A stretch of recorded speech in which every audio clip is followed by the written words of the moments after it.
বুধবার সন্ধ্যায় সাঁইথিয়া রবীন্দ্র ভবনে একটি সাংস্কৃতিক অনুষ্ঠান ছিল। সেখানে উপস্থিত ছিলেন জেলা পরিষদের সভাধিপতি কাজল শেখ। এই অনুষ্ঠানের ঠিক আগের দিন চুরি হয়ে যায় ভবনের এসির তার। তার জন্যই অনুষ্ঠানের দিন বন্ধ থাকলো এসি। গরমে নাজেহাল অবস্থা দর্শক থেকে আয়োজকদের। অনুষ্ঠানের ঠিক আগের দিন কেবলমাত্র এসির তার চুরি ঘিরে শুরু হয় জল্পনা। আয়োজকদের দাবি, কোনো লিখিত অভিযোগ দেখানো হয়নি তাদের, কেবল বলা হয়েছে যে তার চুরি হয়েছে। তার জন্য শুরু হয় জল্পনা।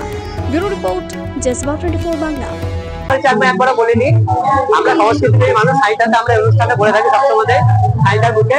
আমরা গতকাল খবর পাই সাইটে এসি বিভ্রাটের জন্য আমাদের খবর আসে পৌরসভা মারফত যে এখানে এসি তার নাকি চুরি হয়ে গেছে মৌখিকভাবে। লিখিত বা এসি চলছে না, আমরা দেখতে পাচ্ছেন।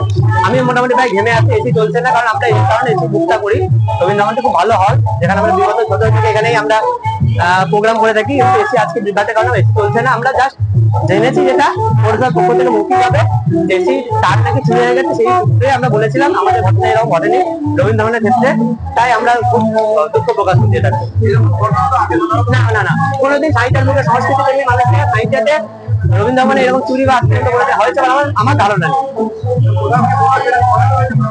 এটা তো আমি বলতে পারি, এটা প্রশাসন বলতে পারে করানো হয়েছে না করেছে না, প্রোগ্রাম আছে বলে করা হয়েছে, কালকে ঠিক হয়ে যাচ্ছে, প্রশাসন বলে সমস্যা। প্রীতম দাস, আমি এই সমস্যার একজন কর্তা।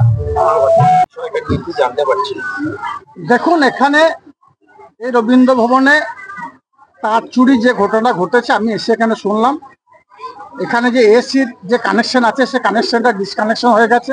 কোনো কারণবশত চুরি হয়েছে না কি হয়েছে সে বিষয়ে আমি জানি না। তবে এটা হওয়া বাঞ্ছনীয় নয়, এটা না হলেই ভালো হতো। প্রশাসনকে বলবো এ বিষয়টা দৃষ্টি আকর্ষণ করার জন্য। কারণ সাঁইথিয়া একটা ভালো শহর, এখানে বছরে 365 এ ধরনের সাংস্কৃতিক অনুষ্ঠানের ডালি সাজানো থাকে।